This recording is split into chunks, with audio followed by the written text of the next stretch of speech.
Hello everyone, how have you been? Today I'd like to speak about an Indian soup called Sothi. If you're a Malaysian Indian like me, or if you're an Indian or South Indian for that matter, or even a person, if you are a person of Sri Lankan descent, you would know exactly what I'm speaking about. Well, for those who don't, a Sothi is basically an Indian soup which is made of thick coconut milk, and in it is infused some spices which gives it lovely flavors, and it is a really delicious and creamy, yummy soup. So in Malaysia, we tend to sometimes add some non-vegetarian ingredients in this soup. I'm not sure if this is done in India, but I do know that in Malaysia we do. Like I know that my aunties used to put fried fish in it or prawns in this soup. Well, today I'm going to change up, or rather switch up this recipe, and I'm going to add a vegetable in this soup together with prawns, and I'm going to put in some elements of Thailand, which is basically kaffir lime leaves and also some lemongrass. Join me to make this yummy variation of Sothi. So these are the ingredients that I'm going to use today. Some oil, and I have some turmeric powder, some salt, and this is some cinnamon sticks, right? And some fennel seeds. This is how they look like, and cinnamon sticks. Then this is one large tomato that I have cubed in large pieces like this, and then I have 1 cup of thick coconut milk. Here I have rich gourd that I have cut in thick slices. All right, and this is about half a kg of prawns, cleaned and washed. And for these, this is about two shallots, actually, two to three shallots that I have sliced. A small piece of ginger that I have julienned in little sticks like this. Oops, it fell. And I have some 2 to 3 cloves of garlic that I have cut like this. This is about a quarter red chili that I have sliced as well, this way.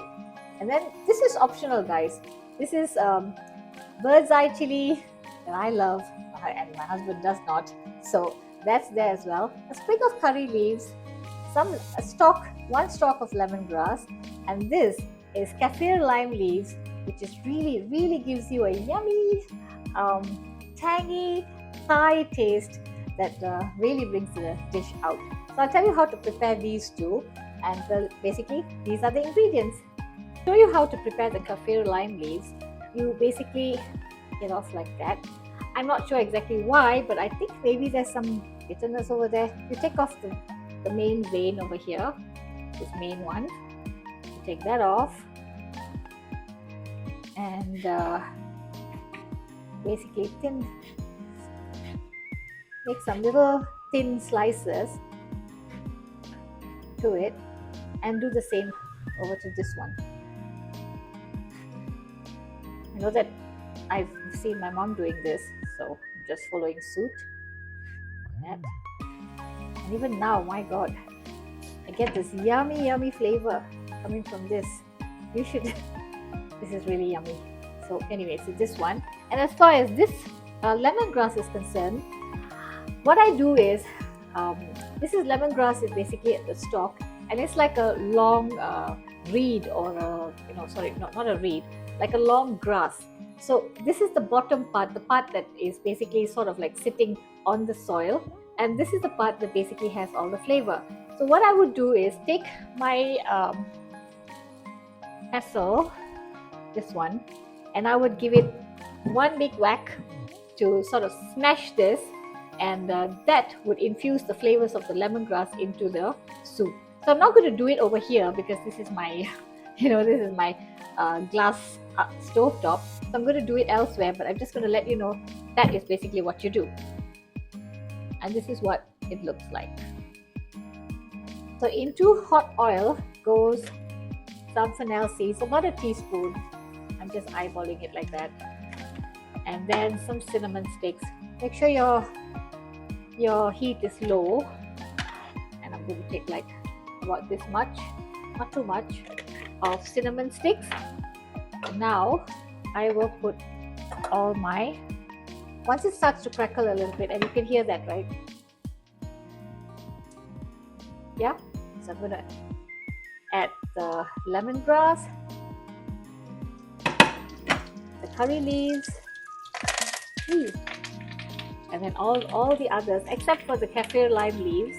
I'm going to hold on with that for a bit because I think it gets bitter if you put it straight away. So that will be going into the soup later. Okay. So everything except this one, the kaffir lime leaves. So once that turns brown, then we will get to the next stage. Sometimes I would even grind or blend the the bird's eye chili, the chilies, the garlic, and the onions, and even some green chilies, a bigger portion of the bigger green chilies. I would grind all of them and then put it in here, and that would be like even even more delicious. But that way, it will be difficult for people who can't take spicy food, like my husband.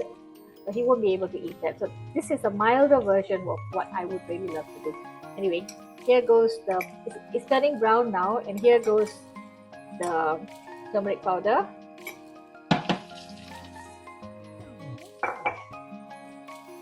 Adding the tomatoes.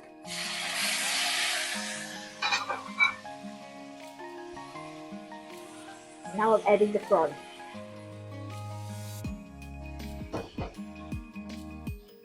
Already it smells so good. Okay.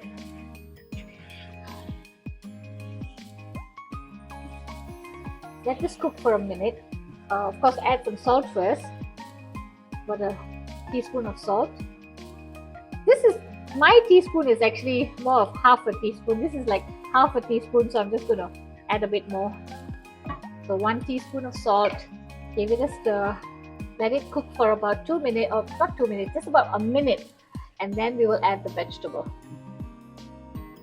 So the prawn on its own is quite sufficient in the sodhi, but just to add it more, just to make it more nutritious, and it could actually be a one-pot meal if I add the vegetable. There goes the vegetable. Give it a bit of a stir. Then of course we add a little bit of water for the vegetable to cook. Okay. I had actually prepped the vegetable yesterday, so it's sticking a little bit. As you know, I love prepping.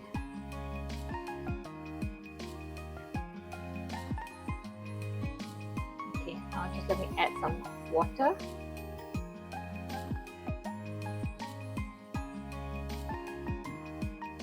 Just a little bit of water, not too much because we're going to add the coconut milk later. So, okay, just that much. Just enough for the water to heat up and steam and, cook the ridge gourd. Okay, I'm just going to, I have, by the way, turned up the heat, as you would have noticed. Okay, now give it a close and let this cook for about 2 minutes. That's been cooking for a bit. Now, to add the kaffir lime leaves.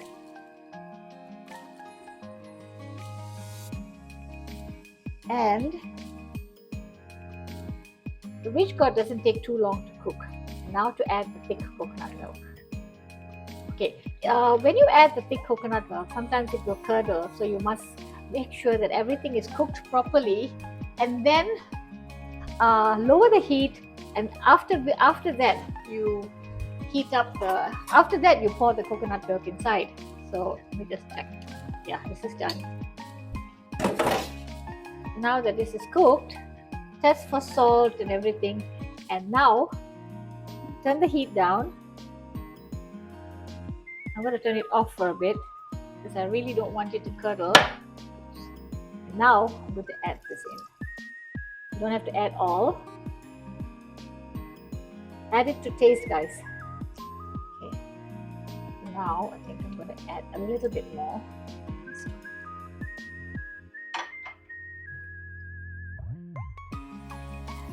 Ooh, that